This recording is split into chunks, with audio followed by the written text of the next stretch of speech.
টেবিলে তো বড় কথা নেই, টেবিলে তো বসছে, কিন্তু সবাইকে বক্তব্য দিচ্ছে, বক্তব্য, এবং সব পার্টির লোক বক্তৃতা দিচ্ছে ওখানে। এখন সবাইকে দেওয়া, আরো অনেকে ছিল, যেমন মোজাহিদ ইসলাম সেলিম, মনির যেতে এরকম অনেকে ছিল, ওরা আবার কমপ্লেনও করছে, বাট কিন্তু টাইম তো ইয়ের জন্য, এটা তো ইফতারের সময় না হলে সবাই দিত আর কি। হ্যাঁ, না না, ওই একটাই আমাদের একটু মানে টাইমে কাভার হয়। ও সেলিম ভাই দিলে আবার তারেক সাহেবের বক্তৃতা আর হয় না, মানে টাইমটা এমন যে ওই সেলিম সাহেব দেওয়া মানে আর তারেক সাহেবের আর বক্তৃতার কোনো স্পেস থাকে না, নাইলে ওনাকেও দেওয়া উচিত ছিল আমরা মনে করি। যাক, এই যে কালচার চেঞ্জ হচ্ছে বাংলাদেশের, যা আগে একচাটিয়ে সব কিছু আর কিছু নাই, এখন সবাই স্পেস আছে, সবাই কথা বলবো, সবাই একসাথে বসতেও পারি, আমরা কথাও বলতে পারি, আবার যার যার পার্টিও করতে পারি, অসুবিধা কোথায়?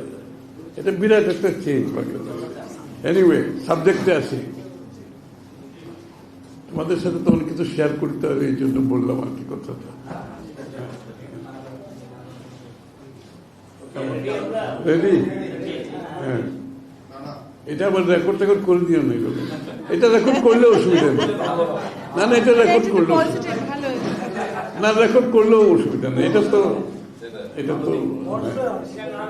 পজিটিভ। হ্যাঁ, তো বিসমিল্লাহির রহমানির রহিম। আজকে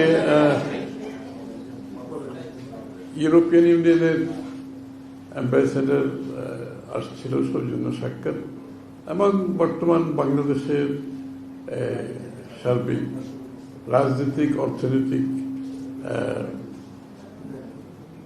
বৈদেশিক সম্পর্ক এবং অবস্থান নিয়ে দীর্ঘ আলোচনা হয়েছে। রাজনীতির ক্ষেত্রে যেটা, সেটা তো স্বাভাবিকভাবে আপনারা বুঝতেই পারছেন, এটা তো নির্বাচন, এবং এই যে আমাদের সংস্কারের ব্যাপারে, যেখানে সংস্কার কমিশনগুলোর সব কিছুর একটা ঐক্যমত সৃষ্টির যে প্রচেষ্টা চলছে, এইগুলো নিয়ে আলোচনা হয়েছে। এবং এই ব্যাপারে যেটা সবসময় আমরা বলে আসছি, এবং আমার মনে হয় এই ব্যাপারে কারোর দ্বিমত আছে আমরা মনে করি না, যারা গণতন্ত্রে বিশ্বাস করে তাদের দ্বিমত থাকার কথা না, যে যেই সব জায়গায় ঐক্যমত হবে সেগুলো আমরা ক্যারি ফরওয়ার্ড করব, এগিয়ে নিয়ে যাব। আর যেখানে ঐক্যমত হবে না, সেটা সাংবিধানিক হোক, নির্বাচনী হোক, অন্য কোনো যে কোনো বিষয় হোক, সেটা আগামী নির্বাচনে প্রত্যেকটি দলের অধিকার আছে, তারপর জনগণের কাছে নিয়ে যাবে এবং জনগণের সামনে উপস্থাপন করবে। জনগণের মতামত নিয়ে সংসদে এসে আলোচনা হবে, তর্ক হবে, বিতর্ক হবে এবং পাশ হবে। এগুলো সব পরিবর্তনের কথা বলছি, আমরা সব সংস্কারের কথা বলছি। তো সুতরাং সেই দিক থেকে সে আলোচনাটা ওইভাবেই হয়েছে মোটামুটি। নির্বাচনের ব্যাপারে স্বভাবতই দেশের বাইরে সকলের মধ্যে যে একটা কাজ করছেন, যে নির্বাচন কবে হবে, কবে গণতান্ত্রিক অর্ডার দেশে ফিরে আসবে। বর্তমানে তো দেশে গণতান্ত্রিক একটা সরকার আছে, কোনো অসুবিধা নেই, আমাদের সকলের গণতান্ত্রিক অর্ডার যেটার জন্য, সেটা তো এখনো ফিরে আসেনি।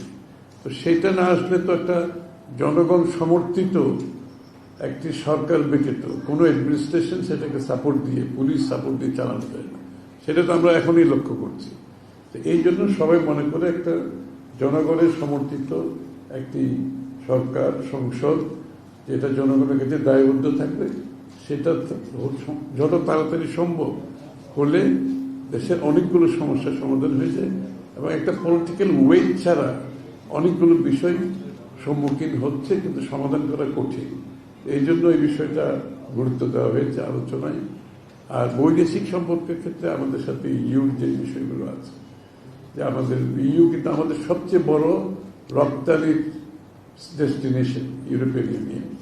সুতরাং সেখানে আমরা আগামী দিনে কি কাজ করতে পারি, এবং বিএনপি পক্ষ থেকে আমরা আগামী দিনে ইউর সাথে আমাদের কর্মপন্থা কি হবে, এবং বর্তমানে ইউর নির্বাচনকে ঘিরে, তারপরে সংস্কারকে ঘিরে ইউর যে ক্যাপাসিটি বিল্ডিং, ওরা সহযোগিতা করতে রাজি আছে, যেখানে বিশেষ করে ইলেকট্রাল প্রসেস থেকে শুরু করে প্রতিষ্ঠানগুলো যেগুলো ভেঙে পড়েছে, এগুলোর সংস্কারের বিষয়ে, এগুলো পরিবর্তন, এগুলোর সঠিক জায়গায় ফিরিয়ে আনার জন্য তাদের সমর্থন, ক্যাপাসিটি বিল্ডিং এর জন্য তারা এগিয়ে আসতে রাজি আছে। এই আর কি।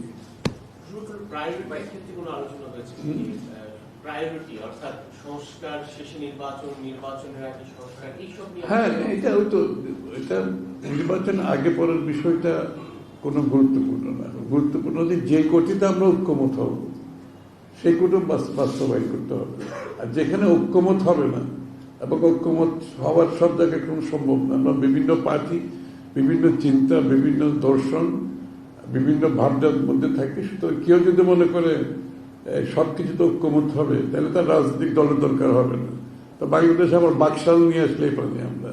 তো বাকশালে তো ফিরে যেতে চাই না আমরা একটা ডাইভার্সিফাইড একটা কান্ট্রি, যেখানে ভিন্ন মত ভিন্ন পথে চলবে, কিন্তু যেখানে ঐক্যমত হবে সেই বিষয়গুলো আমরা সমাধান করতে পারবো ইমিডিয়েটলি। আর যেখানে ঐক্যমত হবে না সেটা আগামী দিনে নির্বাচনে প্রত্যেকটি দল তাদের ম্যান্ডেট নিয়ে, তাদের ম্যানিফেস্টো নিয়ে, তাদের ভাবনা নিয়ে জনগণের কাছে যাবে এবং জনগণের ভোটের পরিপ্রেক্ষিতে যে সংসদ হবে, জনগণ যে ম্যান্ডেট দেবে, সেই সংসদ সেই সংস্কারগুলো বাস্তবায়ন করবে, সিদ্ধান্ত নেবে।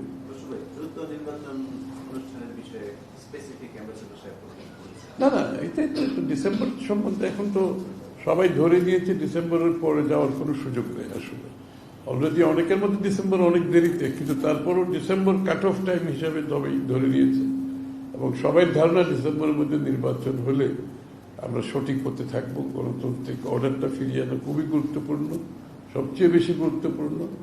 যেখানে জনগণের মালিকানা ফিরিয়ে দেওয়ার জন্য আমরা 15-16 বছর যুদ্ধ করেছি, সেটা ফিরিয়ে দেওয়ার একমাত্র পথ হচ্ছে, বাহক হচ্ছে নির্বাচন, এবং তার মাধ্যমে একটা গণতান্ত্রিক অর্ডার ফিরে আসবে যেটা জনগণের কাছে দায়বদ্ধ থাকবে, জবাবদিহি থাকবে। সেটাই তো আমাদের প্রত্যাশা ছিল। সেটা সেই প্রত্যাশা পূরণে যত তাড়াতাড়ি সম্ভব latest December cut off time হিসাবে ধরে নেওয়া হয়েছে। না, ওই তো আলোচনা হয়েছে আর কি।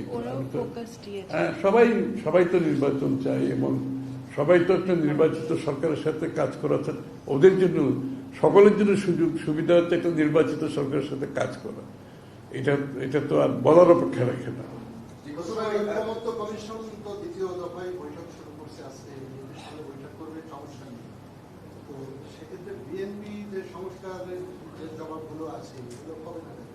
রোববার জমা দেবে। আপনারা কি স্পেসিফিক ভাবে বলেছেন যে আপনারা কবে নির্বাচন চান, ডিসেম্বর বা তার আগে বা তারপরে?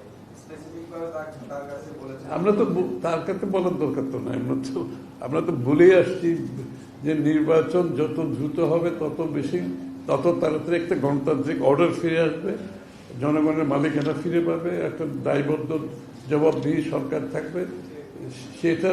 সেই দায়বদ্ধ জবাবদিহি থাকলেই তো পরিবর্তন আনতে পারবে না। যে সরকারের দায়বদ্ধ থাকবে না, জবাবদিহি তো থাকবে না, তারা তো পরিবর্তন আনার খুব বেশি সুযোগ নেই, এটা তো বুঝতে হবে।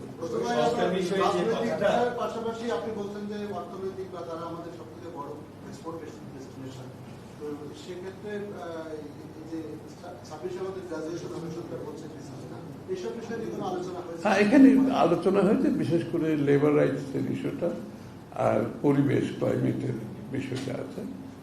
এগুলোতে আমাদেরকে মনোযোগী হতে হবে এবং এগুলোতে যদি আমরা প্রপারলি সমাধান করতে পারি, আগামী দিনের গ্র্যাজুয়েশনের এবং জিএসপি প্লাসের যে ইস্যুটা আছে সেটার সমাধান করা সহজ হবে। সংস্কার বিষয়ে তারা যে হেল্প করবে বলছেন, স্পেসিফিকলি কিরকম হেল্প করবে?